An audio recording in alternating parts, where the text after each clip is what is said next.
Cada año pasan por territorio mexicano más de 400,000 migrantes, la mayoría centroamericanos de camino a Estados Unidos. En su trayecto, 1 de cada 4 migrantes sufre algún tipo de violación a sus derechos humanos.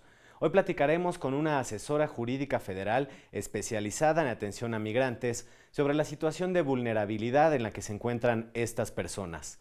Mi nombre es Emanuel Saldaña. Quédese con nosotros. Ya inicia Te Defendemos.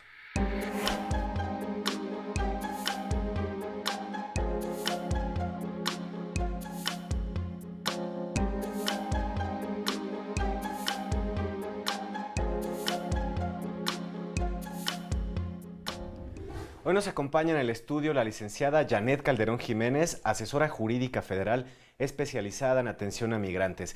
Bienvenida nuevamente a este espacio, licenciada. Muchas gracias por la invitación. Pues hoy vamos a hablar sobre un tema complejo en nuestro país, la migración, ¿no? Pues sabemos que México es ahora un país de origen, de tránsito, de destino y de retorno de migración, ¿no? ¿Cuál es la configuración de esta población en constante movimiento? Bueno, esta población definitivamente es una población vulnerable por la desventaja que enfrenta en relación al resto de la sociedad, porque no olvidemos que salieron de su país de origen en busca tal vez de un sueño, pero en su paso para llegar precisamente a ese objetivo se encuentran con muchos obstáculos que se traducen en delitos, que no tienen accesos a servicios, entre muchos otros. ¿Qué establecen las leyes mexicanas respecto a la migración internacional? Bueno, nosotros tenemos en México, primero, el artículo primero constitucional que nos establece que en el territorio mexicano todas las personas gozarán de los derechos reconocidos por la Constitución y los tratados internacionales.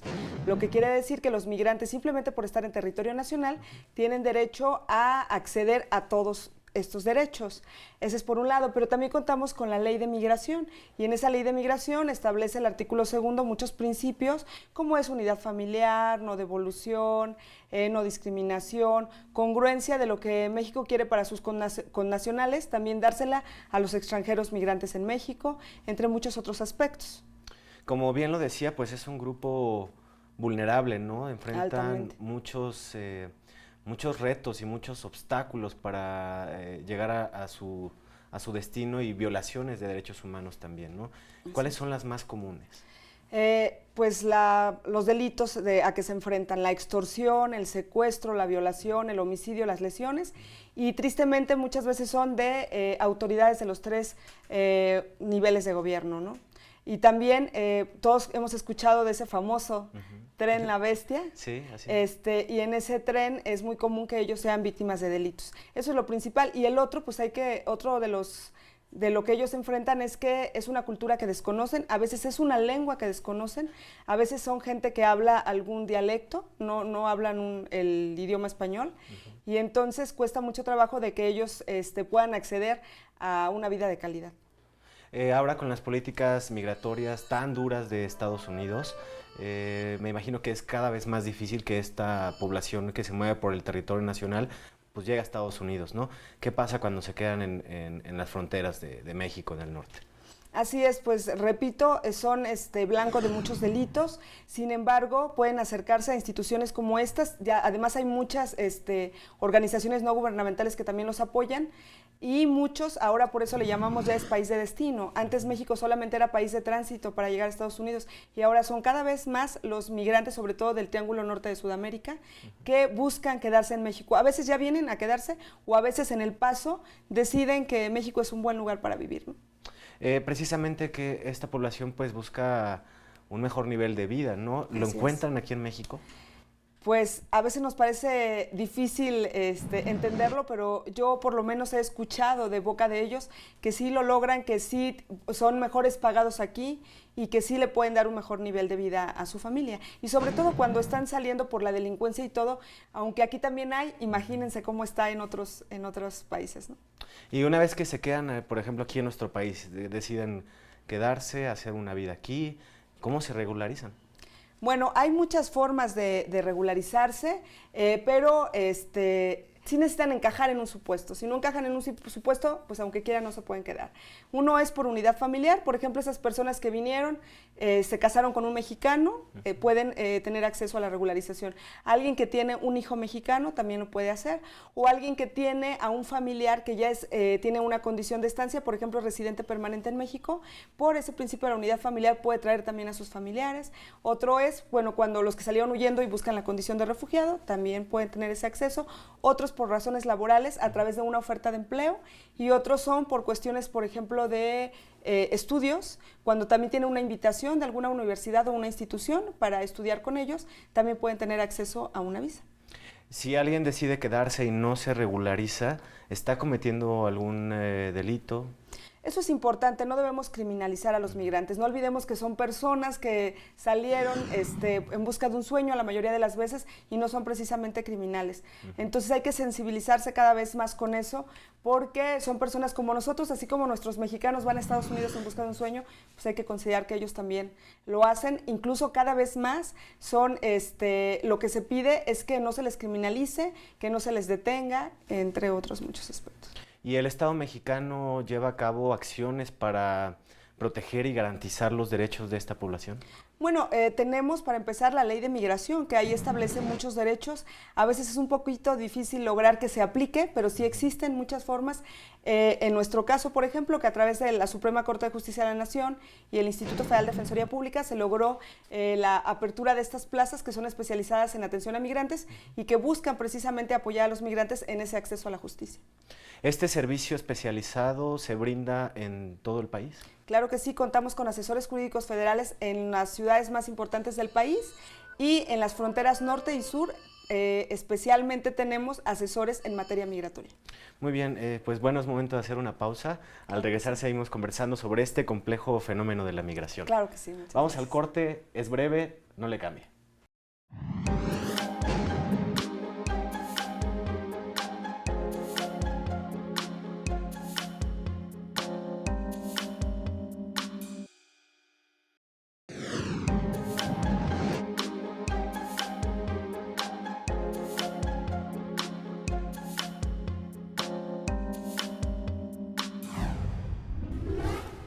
Ya estamos de regreso, seguimos conversando con la licenciada Janet Calderón Jiménez, asesora jurídica federal especializada en atención a migrantes, acerca de este complejo fenómeno que es la migración en nuestro país.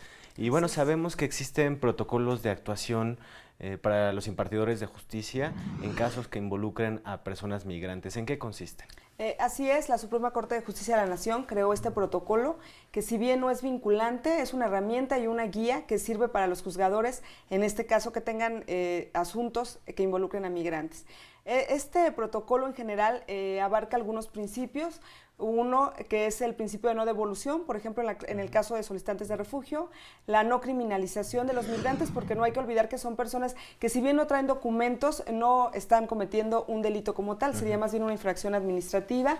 Habla también de que se busque la excepcionalidad de la detención, porque las estaciones migratorias pues al final son centros de detención, aunque le llamen alojamiento. Entonces se busca que sea excepcional y sobre todo el interés superior del menor, del niño, porque también a los niños se llevan a esas estaciones migratorias. Entonces, por ejemplo, en el caso de los niños refiere que cuando por alguna razón excepcional, superexcepcional, sean detenidos en estaciones migratorias, primero que no se haga la separación con su familia, porque eso le va siempre privilegiando la unidad familiar, y la otra es que inmediatamente se pongan en contacto con los sistemas de desarrollo integral de la familia para que esos niños sean puestos a disposición de esas instituciones y pasen pues el menor tiempo posible privados de su libertad.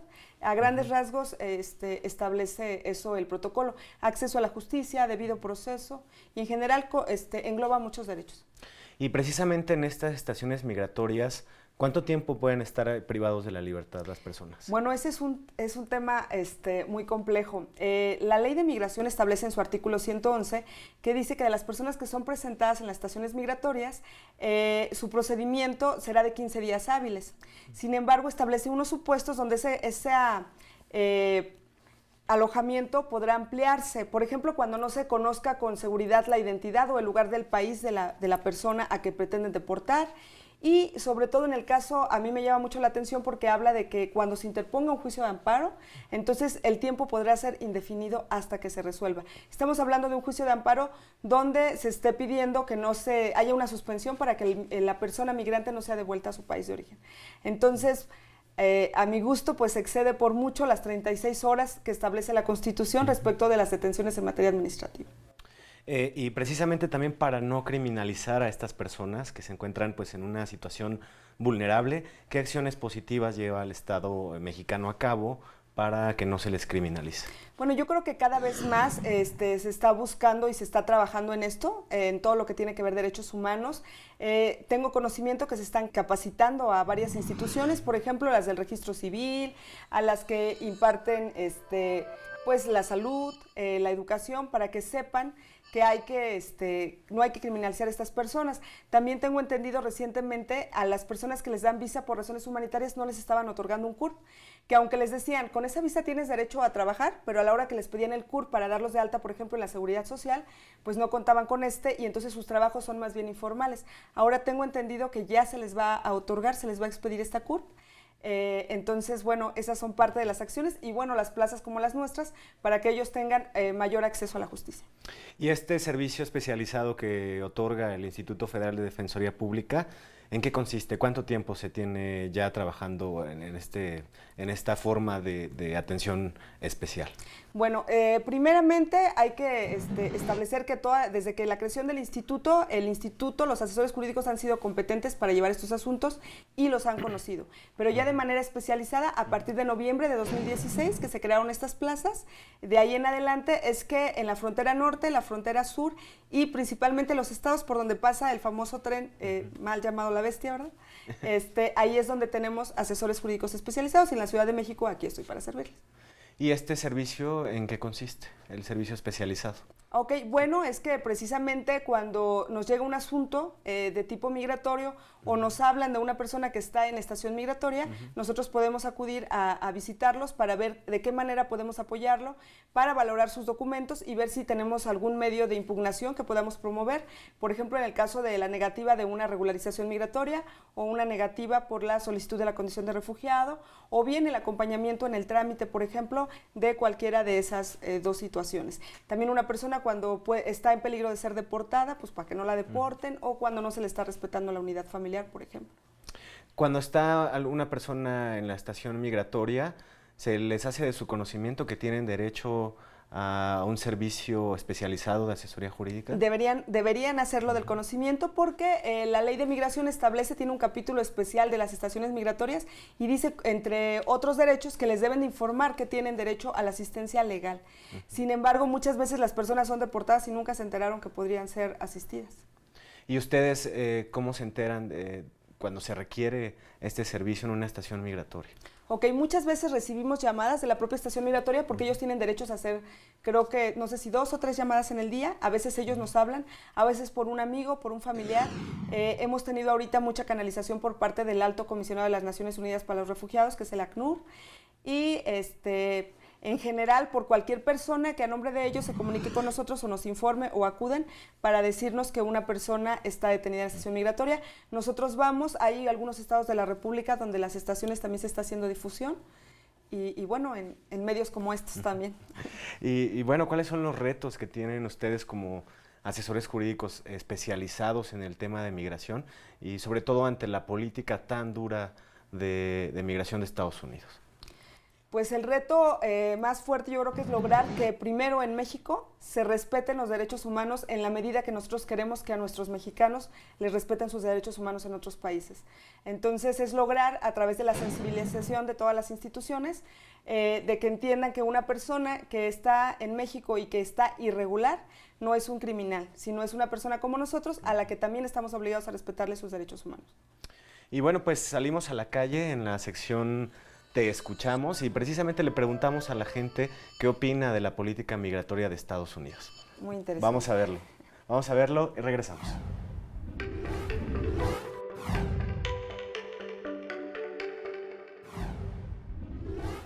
Es una lástima, es un atropello, que separen a las familias, que no reconozcan a los ciudadanos americanos que son los niños y que por ende protegen a sus padres. Podrían ponerles algunas restricciones, pero no extraditarlos, y menos dejando a los niños solos. Pienso que son muy radicales, que terminan teniendo efectos colaterales, en este caso a los niños, ¿no? Que no tienen pues la culpa, ellos ni siquiera entienden del por qué los separaron de sus papás. Se ha visto de que los someten a juicio y ni siquiera saben qué es un abogado. El juez simplemente se ve perplejo porque pues, les preguntan a los niños y los niños no comprenden. Bueno, mira, yo la verdad pienso que pues, todo eso está mal, no más que nada porque pues yo siento, bueno, en lo personal de que esta persona pues está haciendo las cosas incorrectamente, ya que pues yo creo que no ha de tener familia esa persona, porque la verdad es como un racismo para México, ¿no? Pues yo creo que hay que buscar las causas, y las causas están en los malos gobiernos que se han padecido acá. Tenemos un diseño institucional hecho para expulsar mano de obra, y aquí tenemos situaciones realmente injustas con problemas sistémicos y estructurales. Bueno, evidentemente no ha habido una coordinación o un diálogo adecuado con los diferentes países, como en México.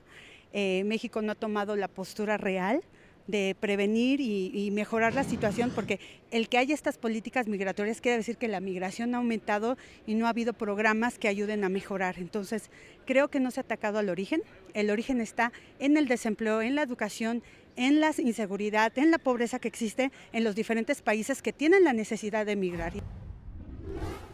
Pues yo pienso que está muy mal porque todos somos seres humanos y todos tenemos derecho a tener nuestra propia vida y también salir a donde nosotros queramos salir. Somos libres.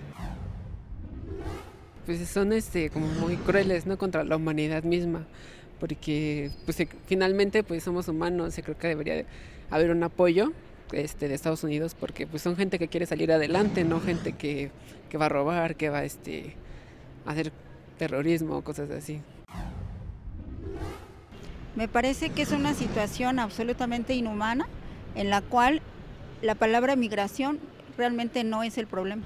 El problema es la pobreza. Si usted migra con un título, con una preparación, con cierto dinero, no le cierran la puerta. El problema es la pobreza. Yo creo que son medidas muy extremas las que ha tomado el gobierno de los Estados Unidos. A final de cuentas estás hablando de personas, sobre todo en el tema de los connacionales que están allá, pues es gente que mueve a su país. Yo creo que las medidas, aparte de absurdas y extremas, tienen que ser moderadas. Me explico, no pueden estar cortando familias, dividiéndolas.